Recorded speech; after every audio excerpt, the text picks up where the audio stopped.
ಏನದು ಶಬ್ದ? ಹಾ, ಬಳೆಗಳು. ಓ, ಇದಕ್ಕೆ ಬಳೆಗಳಂತಾರ? ನನಗೆ ಗೊತ್ತೇ ಇರಲಿಲ್ಲ.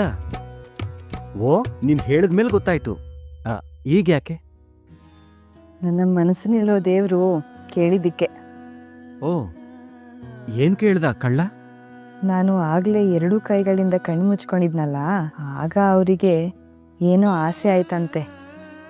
ಅದನ್ನ ನನ್ನ ಮನ್ಸಿಗೆ ಹೇಳಿದ್ರು. ಅವ್ರ ಆಸೆ ತೀರ್ಸೋದು ನನ್ನ ಕರ್ತವ್ಯ ಅಲ್ವೇ? ಓ, ಬರೀ ಕರ್ತವ್ಯ ಆದ್ರೆ ಆ ಕಳ್ಳನಿಗಿದ್ ಬೇಡ. ಇಲ್ಲ ಇಲ್ಲ, ಅವರನ್ನ ತೃಪ್ತಿಪಡಿಸೋದ್ರಲ್ಲಿ ನನ್ನ ಆನಂದನೂ ಇದೆ. ಸರಿ, ಆದ್ರೆ ಈ ಕೈ ಚಾಚಿರೋದು ಏನು ಅಂತ ಗೊತ್ತಿಲ್ವಾ?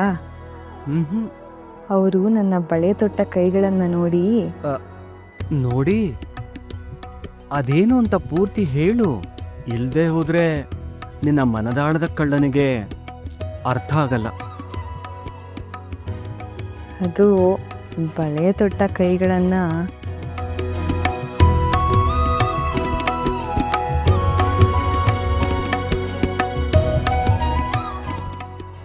ಹೀಗೆ ಅಲ್ವೇ ಈ ಬಳೆ ತೊಟ್ಟ ಕೈಗಳ ಸೊಬಗನ್ನ ನನ್ನ ಮುಂದೆ ಹಿಡಿದು ಆಸೆ ಮೂಡಿಸಿದ್ದು? ಸರಸ್ವತಿ, ನೀನು ತುಂಬಾ ಸೊಗಸುಗಾತಿ, ಮೌನದಲ್ಲೇ ಮಾತನಾಡೋ ಚತುರೆ, ಬಾಯಲ್ಲಿ ಹೇಳಲಾಗದ್ದನ್ನ ಭಾವದಲ್ಲಿ ಹೇಳಿ ನನ್ನೊಳಗಿರೋ ಆಸೆನ ಅರಳಿಸ್ತಾ ಇದೆಯಾ?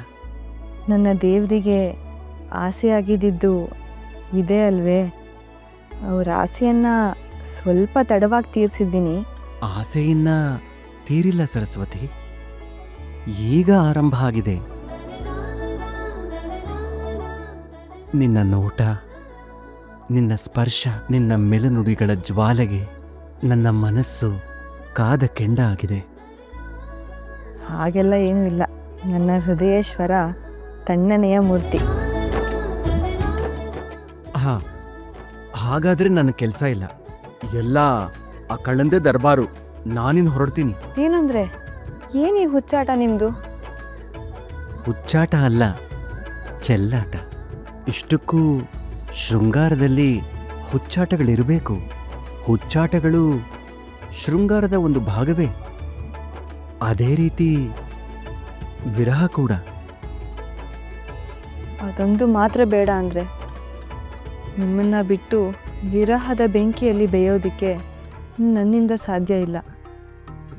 ಸದಾ ನೀವು ನನ್ನ ಜೊತೆಗೇ ಇರಬೇಕು.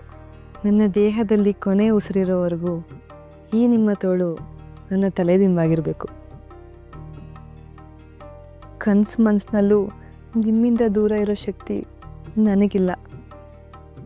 ನೀವೆಲ್ಲಿರ್ತೀರೋ ಅದೇ ನನಗೆ ಅರಮನೆ. ನಿಮ್ಮ ಜೊತೆ ಉಪವಾಸ ಕೂಡ ನನಗೆ ಮೃಷ್ಟಾನ್ನ. ನಿಮ್ಮ ಪ್ರೀತಿಯೊಂದೇ ನನ್ನ ಸರ್ವಸ್ವ.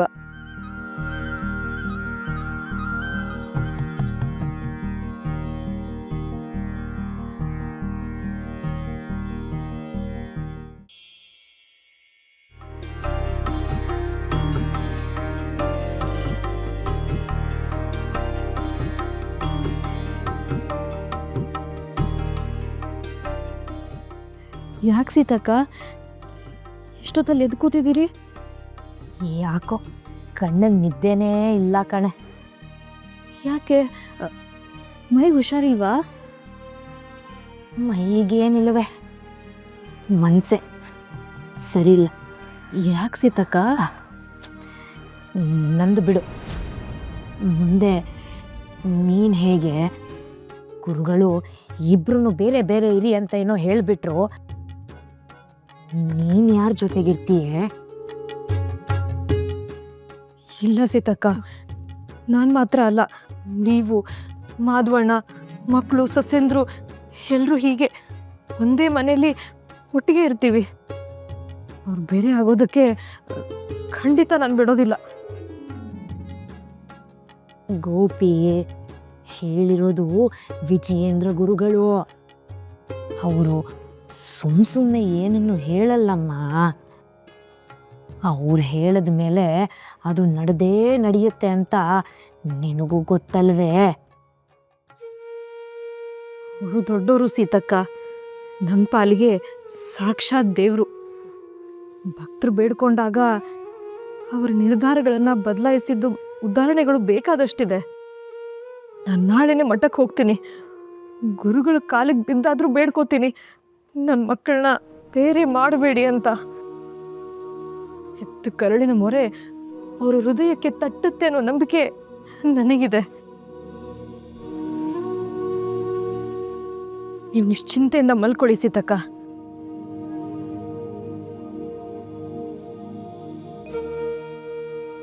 ಶ್ರೀಹರಿ,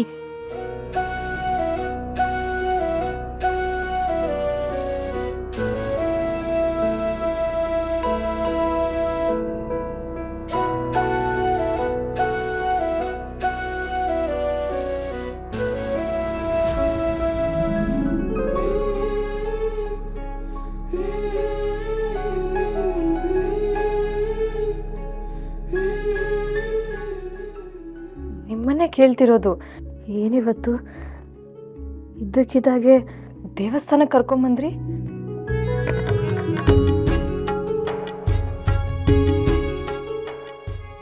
ಯಾಕಿರಬಹುದು ಅಂತ ನೀನೇ ಯೋಚನೆ ಮಾಡಿ ಹೇಳು. ತಲೆಗದೆಲ್ಲ ಹೊಳೆಯಲ್ಲ. ಏನು ಅಂತ ನೀವೇ ಹೇಳ್ಬಿಡಿ. ಇವತ್ತಿಗೆ ನಮ್ಮ ಮದುವೆಯಾಗಿ 25 ವರ್ಷಗಳು.